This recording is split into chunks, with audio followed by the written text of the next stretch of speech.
Okay, so good morning. I'd like to thank the organizers again for inviting me to this postgrad course.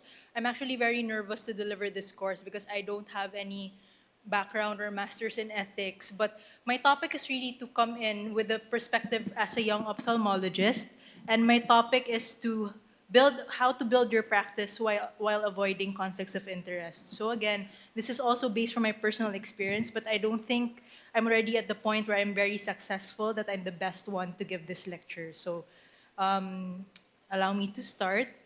So, listening to Dr. Valero's lecture earlier, I did prepare my disclosures the night before. So, these are my financial disclosures. So, I'm a speaker, a member of the advisory board in some of these companies, and also are involved in some of their areas of research.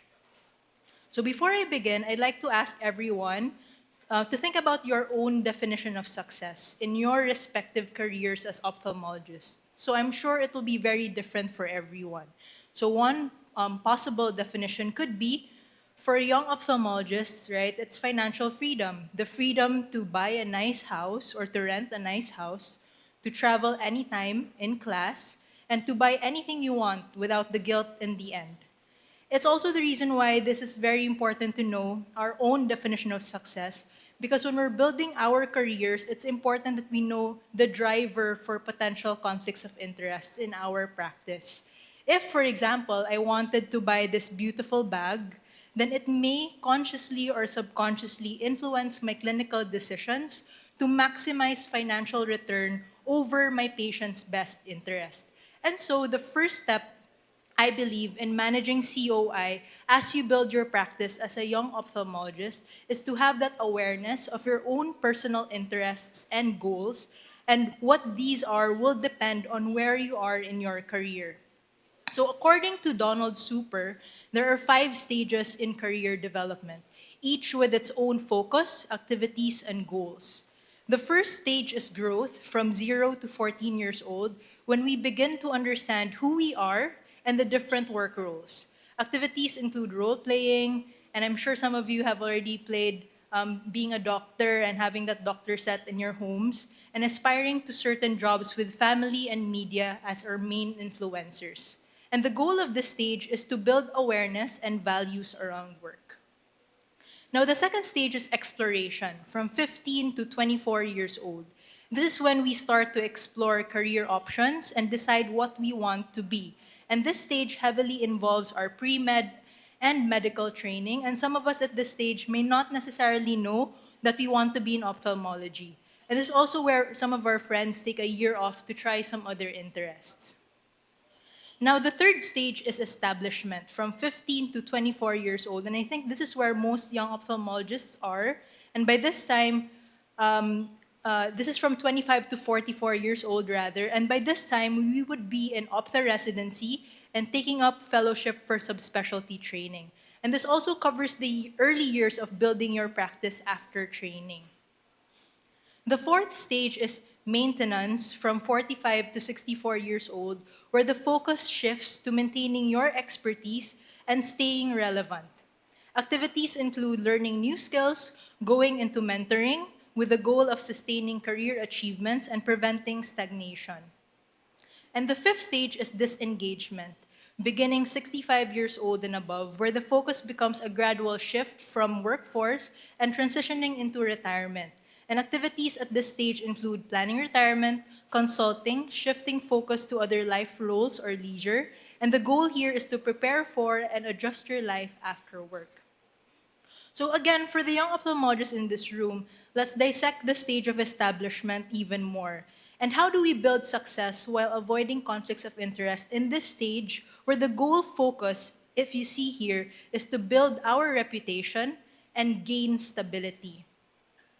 So I'd like to think that there are 3 core relationships that we have to be aware of when we're building our initial practice or starting our own practice. Of course, there are other stakeholders in the eye care delivery, but we'd like to limit our discussion into these 3 core relationships.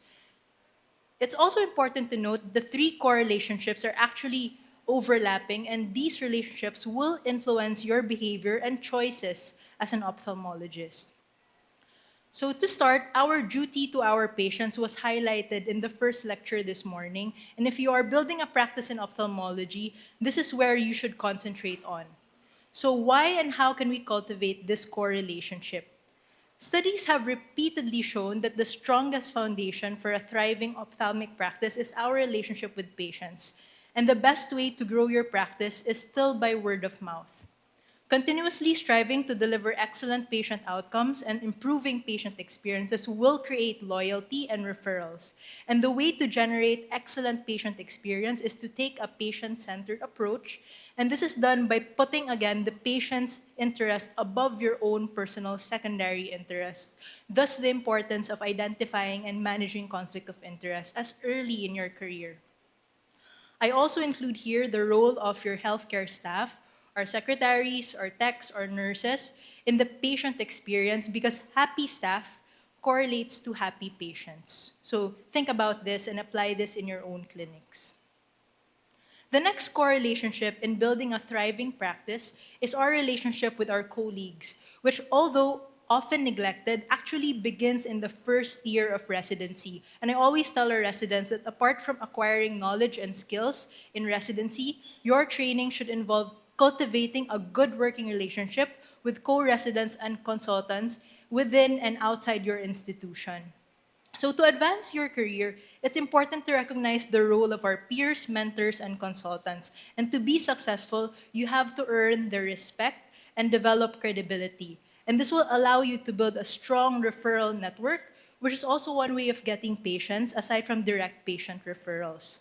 Also, for the residents and the young consultants, always remember that our clinical decisions can be influenced by those older than us, especially when there are bosses. This, for example, may be felt when you have just been invited to a very established group practice as the associate. And there will come a time when you may not necessarily agree with your senior or your boss when it comes to clinical decisions, and this can become a conflict of interest.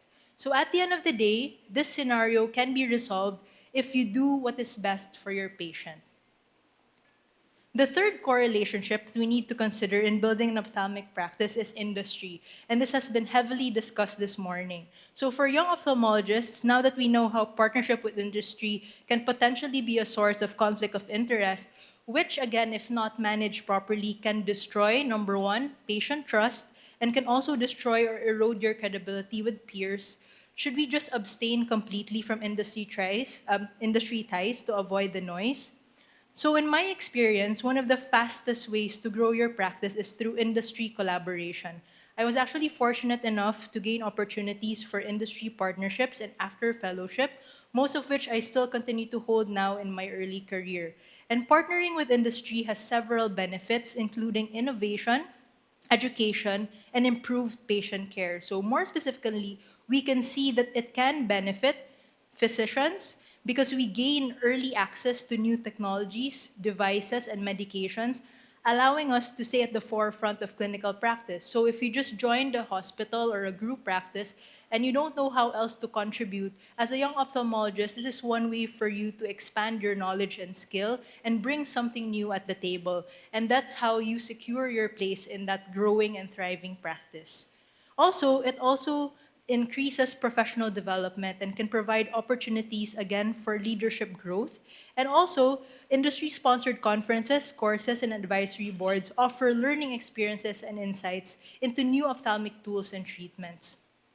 For industry, it's good because companies receive valuable feedback from ophthalmologists to improve their products before market launch. Also, collaboration will identify areas for innovation and can assist bringing new inventions to market. And physicians, such as ourselves, provide very crucial input on patients' needs and challenges, informing industry strategy and marketing. And this is really the reason why I even accepted the invitation to collaborate with industry to begin with, because I'm really not there for the perks. It's okay if they don't pay for my ticket, but the one thing I enjoy when I go to industry-sponsored advisory board meetings or KOL meetings is that I get to talk to other ophthalmologists, gain their knowledge on particular practices, and also collaborate with industry as to how to make their products better for our patients. Also, finally, ultimately, the goal of these relationships is actually to advance patient care, which is the meat of the session this morning. Again, by ensuring access to the latest and most effective treatments and technologies. And I think it's in our code of ethics that we are expected to continuously improve our knowledge and skill, ultimately to be able to provide better patient outcomes and care. And again, if these relationships are fostered, early access to new products and ongoing collaboration can lead to better surgical outcomes and patient experiences, again, driving your career. So again, by following these multi-layered strategies rooted in disclosure, limits, role separation, oversight, and ethics education, all of which have been discussed earlier, you can safeguard professional integrity, maintain patient trust, and uphold the highest standards in both clinical care and research in your own thriving or beginning career. So, some key takeaways from this talk. Recognizing your current career stage, as presented earlier, and the core relationships that surround you help you identify specific goals, your own biases, and challenges. And this will allow you to make informed decisions about new opportunities and potential ethical scenarios. Also, to make it simpler for the young ophthalmologists in this room, conflicts of interest essentially arise when you put your own interests above the patient's interests.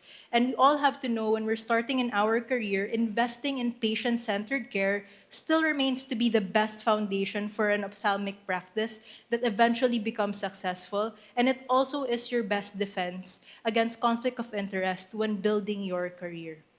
So these are my references. Thank you for your time.